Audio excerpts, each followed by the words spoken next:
Hey there, and welcome back to Baldur's Gate 3. My name is Pete, and today we complete another chapter in the adventures of Sylvia Hairyfoot, our Dark Urge Halfling Bard. Last time we left off after sailing through the Underdark and arriving at the Duergar encampment inside a long-abandoned fortress to the goddess Shar.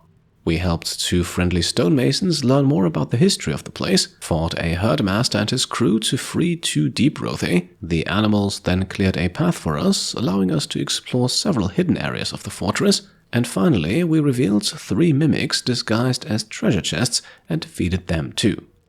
Today then we want to focus a bit more on our quote-unquote main task, and that is to free the true soul Nere, currently trapped underneath a cave-in, who might not only be able to help us on our path to Moonrise Towers, but who we are also here to eliminate for the Myconids and their sovereign spore.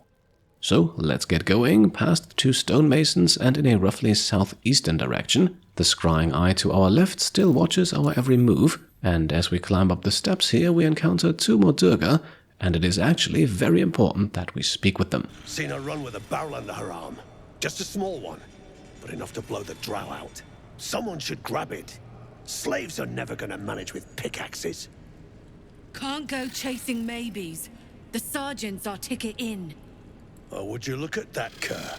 Someone's having a listen. A shiver runs through you. Your mind is awash with ancient resentments. True soul, no less. What do you think, Kerr? Should we take Nere's debt off her? Now, once again, we are immediately identified as a true soul, and correctly so, and it also seems like Nere owes a debt to the Duergar, so maybe the position of true soul is not the most advantageous for us at the moment. Therefore, let's see if we can't cast some doubt on it. I ain't parleying with more twat souls. And you got the stench. If I didn't know better, I'd say a mind flayer shat a worm in your brain. Should split your head open and poke around in there if you lot don't pay up. Good thing he doesn't know about the worm that is in fact inside our head, so let us remain adamant that we're not who we seem to be, as we can really not afford for a fight to break out here. The shiver returns. This time it's colder, sharper. The stench don't lie. You're one of them.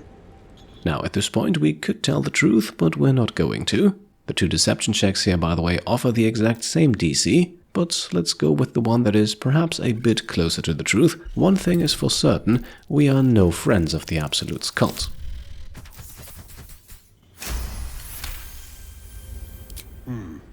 Revenge, eh? In that case, I got a proposal. Want to earn some gold? Right, so it seems like we have the chance to make some unexpected allies here. Although, regarding the payments, one question remains, with what kind of money? Ain't my gold I'm offering. It's the true souls. Thrinn's after the Absolute's glory.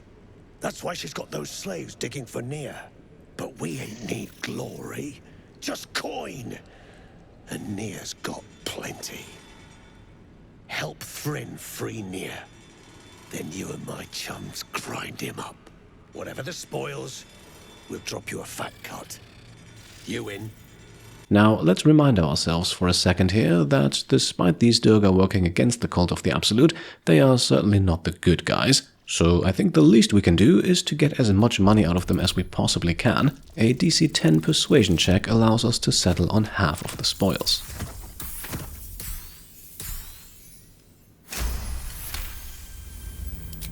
Half? You drugnin. Fine. Half it is, but first, we need to take care of something. You've seen that weird orb floating about? Knife it. And don't get caught. The cult watches through it, and we can't risk more twat souls showing up. You still standing about? Get on it. Now, at this point, the game gets ahead of itself a bit and already offers us a solution to the cave-in problem. That's because we have some smoke powder back in camp, and while that would probably work, let's ask about another lead nonetheless. Some days back, a slave gnome bolted with smoke powder. Handy stuff. Her crew know more than they're letting on. See if you can get them to talk. Now move. You're hogging my air. Alright, so there seems to be the possibility of betraying Nere and his absolute followers. However, to improve our chances of success, we are now tasked with taking out the Scrying Eye over here, which has thankfully arrived just in time to miss this conversation. Stats-wise, this Scrying Eye is identical to the one that we took out back in the Shattered Sanctum, vulnerable to thunder damage but resistant to basically everything else, and with a permanent 8-point damage reduction regardless of damage type. Let's keep that in mind and proceed to meet a few more people. Saw you arriving. Almost put a hole in your boat. Don't make me wish I had. An outsider. Just what we needed. Right, understandably, these Duergar are not particularly happy to see us, but there is a familiar face. Thrinn's in a right ball ache. That Rubble ain't budging, no matter how hard she whips them gnomes. Nere's gonna be pissed. What you want, anyway? Here to yap or looking to buy? Dry land means fresh stock. And this here is one of the main reasons why I think Greymon should not die back on the boat. If he makes it back to the camp, he serves as a trader with a few interesting items for sale. However, for the moment, we're not going to purchase any of them. Instead, let's make our way towards the dig site now and find out what exactly is going on. Back on your feet or I'll bite your toes off one by one. Bugger off! You're distracting the slaves! They run, you're dead! What now? Right, looks like we have met a Sergeant Thrinn, whose boots we still have. Although, to get this conversation going, let us first of all get a read on the situation. Poorly, obviously. Tunnel collapsed on a true soul. Absolute's going to eat my liver. Now move. I've got no time for... The parasite stirs, but it's a mere tickle. You hear no thoughts or memories. Just an echo of scars that never healed. A true soul, eh? Useless wreck of a lookout could have told me. Glad you're here to take responsibility. Tunnels collapsed. Trapped true soul Nere. He's stuck in there with poisoned geezers.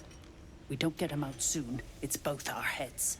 Now, considering that Nere is apparently a powerful true soul, him getting trapped like this is a tiny bit embarrassing, isn't it? Place is older than bone dust.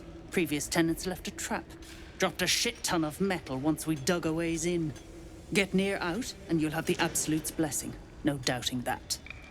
Now, we are in no hurry to free him. Instead, let's try to find out more about this entire operation. Why are the Duergar digging here in the first place? Entrance to an ancient temple. General's orders, Nere said. Must contain something important. He got me to recruit non-believers. But not everyone's seeing the Absolute's truth. They don't get paid soon. I'll have a riot on my hands. Well, that riot may be closer than she thinks. There is no need to reveal that, though. Instead, let's get her take on how to best clear the rubble. Not a one. Unless you count tacking aboleth fangs to my whipping cane. Now, once more, we could already reveal our possession of smoke powder here. However, we should probably first speak to the gnomes. And no, we are not going to return the sergeant's boots just yet. Thought you would. True souls don't abandon their own. Rick's got some nerve. Clean up this mess. Nere dies, heads roll. And that goes for novices too. Now, at this point, before we speak to the gnomes or investigate the cave-in a bit closer, let us take care of that Scrying Eye first. Its patrol route will shortly take it over to a secluded area over to the west here. Drunken true soul getting himself trapped. Let him suffocate. If the Absolute can't save him. Right, seems like some of the Duergar make no secret about whose side they're on. Depending on who we eventually back once Nere is freed, this could be very valuable information. Now, after grabbing some stuff from the barrel and crate here, but skipping the healing potion for now as it is marked as owned, we just have to wait for a few moments and eventually a perfect opportunity presents itself. Like I said, this section of the map is a scheduled part of the Scrying Eye's patrol route, and no, the Duergar standing in the background here won't mind what comes next. Considering the Scrying Eye's resistances to all sorts of attacks, I think this here is the easiest way to eliminate it. We'll just have Karlach throw it into the chasm, and as soon as we then exit turn-based mode, the kill is confirmed, we earn 10 experience points, and we're one step closer to pulling off a successful betrayal. Up next then, let us return to the gnomes at the dig site and find out how they can help us. Gnomes speak in soft whispers, the words all but lost in the hot air. Right, we want to go for the perception check here to avoid announcing our presence too early. And while it is not guaranteed, a DC of 10 is not too difficult, especially since the Myconid's bliss spores are also still active. I'll never get through. We need that smoke powder. Philomeen's gone, and if she's smart, she won't be coming back. Tell the sergeant where she went. Baltur's still trapped with that maniac Nere. Forget the smoke powder. They kill Phil on the spot. I won't let you do it. Right, looks like smoke powder is their answer to the problem too, and while we already have some, we of course won't say no to more, and the best way to get on their good side here is probably to invoke Thula's name, the gnome we helped out back at the Myconid colony. Glittering gods. She actually survived. Praise Ironhand. Larida, our prayers are answered. Mom, our friends are trapped in the cave-in, and I know a way to get them out. Bug, please. True Soul Nere will... You know what he'll do. Now at this point, we've got more than just a few suitors lined up who want to see Nere dead, and if the gnomes know something that could help us achieve that goal, then I think we'd want them to share. Lunkbug, don't! I've got no choice, Larida. We have to chance it. A few days back, there was a scene. Our friend Philomeen, she's a sapper, set off a blast and ran off. We set a spot for hiding if someone found trouble. I'll mark your map. If Philomeen made it, you'll find her there. She'll have the stuff to blow that tunnel wide open and get Beldron and the rest out. Now, once more, we could reveal here that we are already in the possession of some smoke powder. Regardless of that fact, I think we want to pay this Philomeen a visit though. Please, please don't hurt my Phil. I beg you. Hurry! Our people won't last in that cave-in forever. Now, speaking of that cave-in, up next we will investigate the rubble a bit closer. As you near the rubble, a fragmented voice clutches at your mind. A true soul. True soul. Finally, you must clear rubble, spilling poison. Alright, and that would be Nere, helplessly trapped underneath the rocks. Let's get a first-hand report of how that came to be. Expedition. Passage trapped. Gnomes useless. Don't trust mercs. Get me out. View through Nere's eyes is a blur. You only make out a bit of rubble and few moving figures. Now, once more, we want to gather as much information as possible, and we can do so with an extra perception check here. It is another DC of 10, so this should be doable.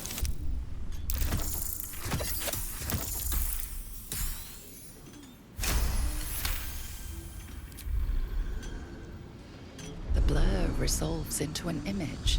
Two gnomes feverishly removing debris, while two others lie dead at Nere's feet, their flesh scorched by powerful magic. You sense Nere's frustration, tinged with rage, as the connection fades.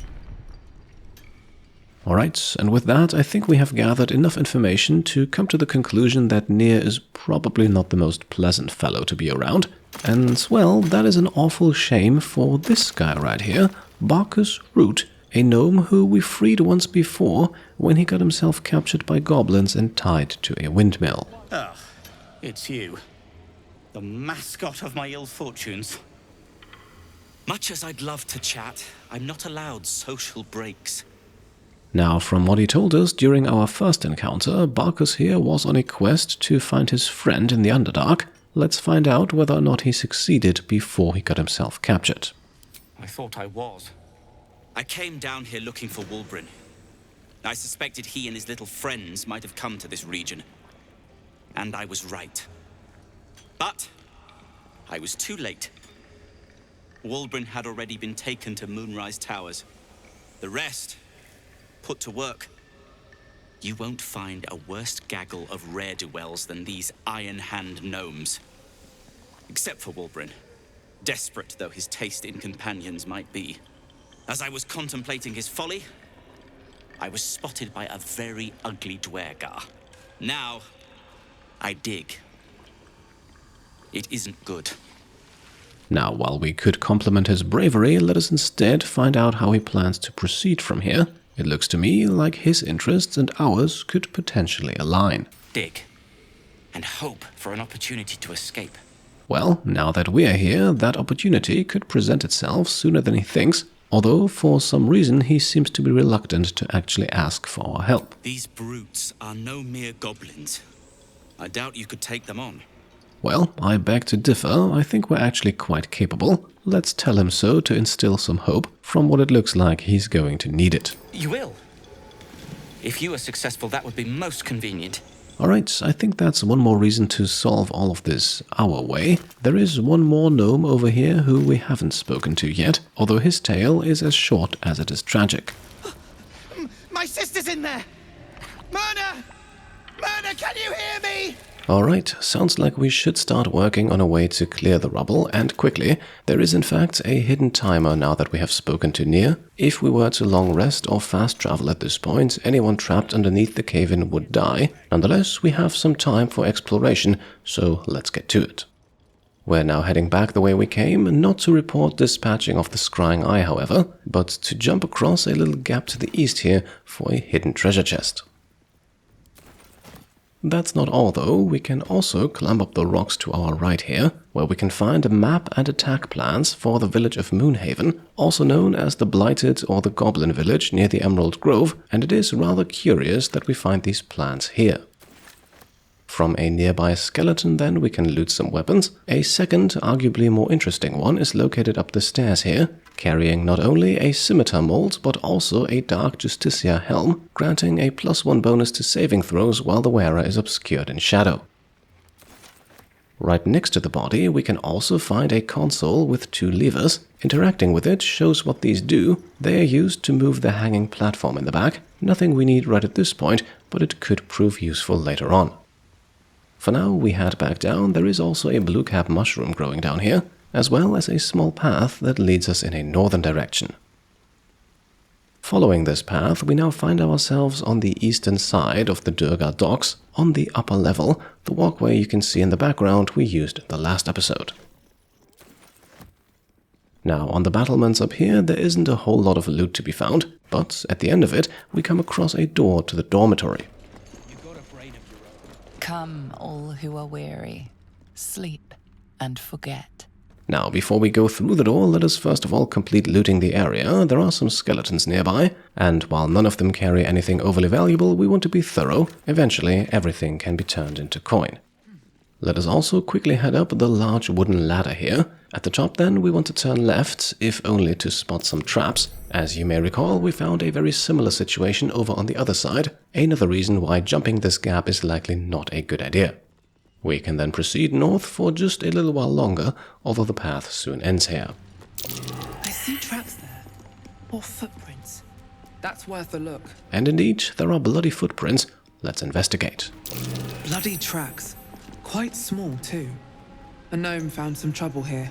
And indeed, it is safe to assume that a gnome did not only find trouble, but also their end here. There are arrows on the ground and no way onwards but down, a fall that few would survive. For us, meanwhile, it's time to head back and finally into the dormitory. The doors are locked. I think we missed picking up the key last episode. It is located on a skeleton on that trapped walkway we had Astarion cross, who now needs to make up for his sloppiness by picking the lock manually.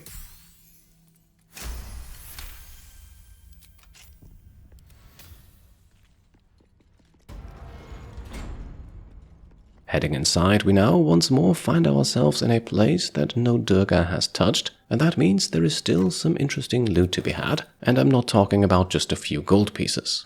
On the desiccated corpse of a Sharan Inquisitor, we can find a Harper key and a letter addressed to none other than Ketheric Thorm, and talking about the Harper chest that we already found at the end of the last video. What was that watchword? Lux Splendor? Give a light spell a try. That should get us into that chest. And indeed, the light spell, in combination with the key that we just obtained, would have gotten us into that chest as well. As you saw at the end of the last episode, though, none of those were necessary. Now, looting the bookshelves in this room is also very much recommended. We just obtained a grand total of 5 spell scrolls and we're not done just yet. One level higher we can find a wooden crate and some hanging skeletons, although the loot on them is far from spectacular.